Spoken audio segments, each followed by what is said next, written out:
How do I describe Nicolas Winding Refn's Only God Forgives? And how do I write about it? Well, there's only one way to find out.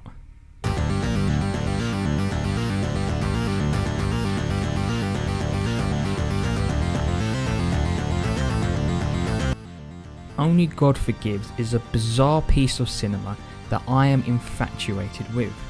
It is my least favourite Refn movie, but one I have watched many times, including a time when I watched it in the cinemas many years after its release. But what is it about Refn's confused movie that gets me watching it over and over again? Only God Forgives isn't the masterpiece of Refn's Drive, nor as crazy as Bronson, or visually immersive as The Neon Demon. What it is a film that lacks the charisma of Drive and instead acts in its shadow. But there is something fascinating about Only God Forgives, especially when you get scenes that include the police chief Chang and when you get masterful directing for Julian and Chang's fight. Only God Forgives sprinkles some magical moments but is overshadowed by cartoony acting or no acting at all. So why am I making a video on it? Because each time I watch Only God Forgives, I hope I will understand it more, but in reality it leaves me even more baffled from the last watch. In truth, making a video seems like the best way to finally understand what this movie is trying to say, and then I can finally end the cycle of me watching it for good.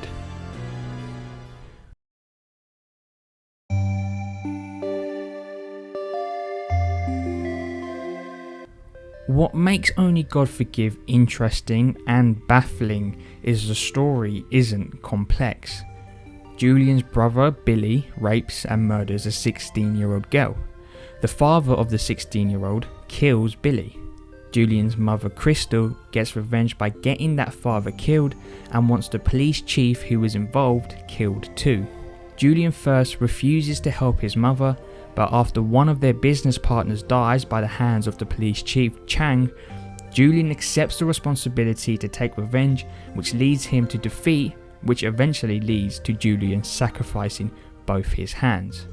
It is not a complex movie, until you see how Refn decided to visually tell that story. Only God Forgives looks phenomenal, with its use of colours and locations, but when you have such great cinematography, it is a waste when what you are shown in those frames are not used to progress the story, especially when it comes to Julian's scenes. Instead, the film makes being ambiguous its unique selling point, but what this does is leave you more confused by having characters such as Julian in scenes that do nothing for the story.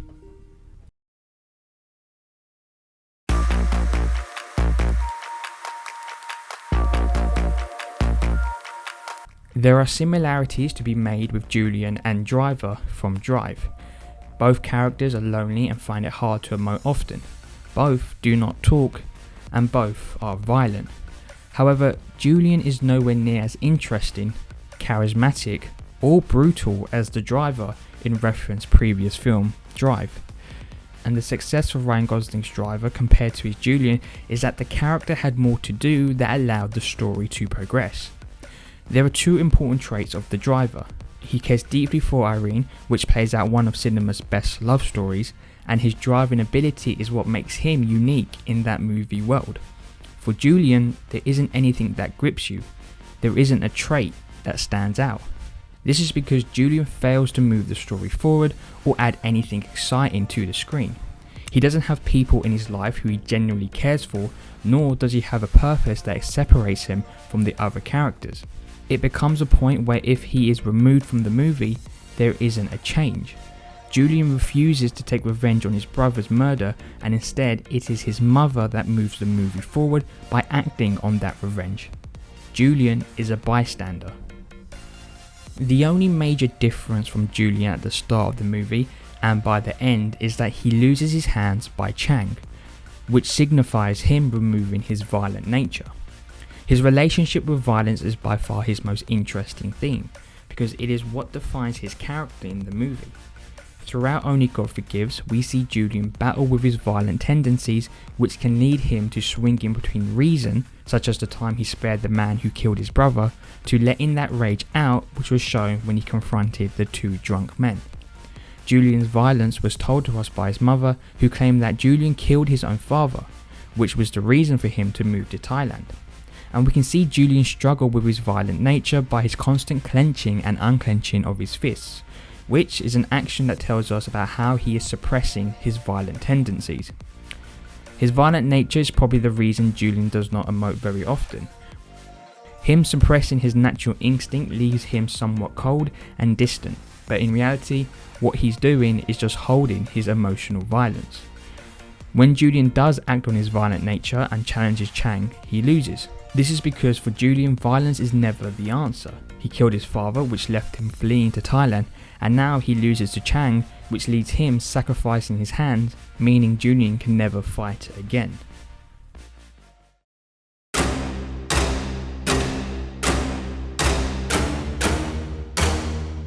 The most interesting character in Only God Forgives is Chang.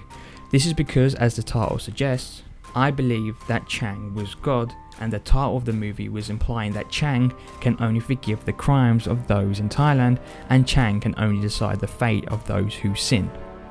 Chang allows the father to beat Billy because it was Chang who thought that was the best sentence for Billy, but he also slices the father's hands for allowing the daughter to be in that situation, which Chang sees as a sin. His omnipresent feeling throughout the movie amplifies his connection with him being God. It always seems that Chang can see everything and he can never get harmed. But is Chang really God, or is he acting as the devil? At the beginning of the movie, Billy states that it is time to see the devil. Time to meet the devil. And the way Chang decides who he kills and who he lets live isn't always consistent. For example, he lets the adult with the child survive, even though it was his plan of attack, while Chang brutally kills Crystal's business partner, who also is just the person who came up with the plan. His acts on people who commit crimes and sins are as bad as the crimes that are being committed, but Chang never has any doubts. Instead, he revels in that power.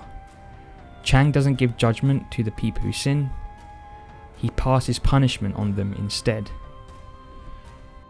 Another aspect of Chang is his connection with Thai boxing. When Chang and Julian fight each other, Refn makes a clear statement that Chang is the person from the statue. This is an interesting development because we see with Julian at the beginning that the statue is looking over him, and when we compare that with Julian's hallucinations, Chang also watches over him. There is also the time where Chang's police colleague asks Julian if he understood who Chang was, and with them both fighting in hand-to-hand combat, with Chang being very natural and taking down Julian easily, it isn't too far a stretch to believe that Chang was the person from the statue. We also get to see the other martial artists bow their heads for respect to Chang. This can be seen as him being an elder and authority figure that the other martial artists would bow their heads to.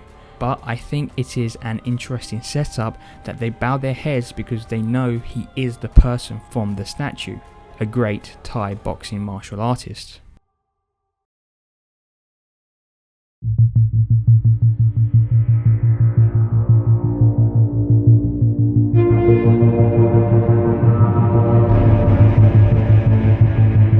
The biggest theme in Only God Forgives is revenge. The people who take revenge in the movie get punished for it. The father who killed Billy gets his hand chopped off and then killed by Crystal's men. Crystal, who got revenge on her son's death, was killed by Chang, and Julian, who tried to get revenge on his business partner's death, gets a beatdown by Chang. Revenge always leads to punishment.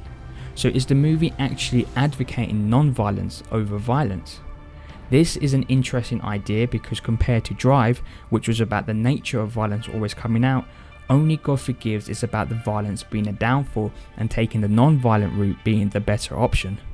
Julian refused to kill the father of the dead daughter and Chang was not going to punish him. But once Julian reverted to violence and offered to fight Chang, he had his two hands sliced off. Maybe Only God Forgives is about the danger of violence and the problems it can cause.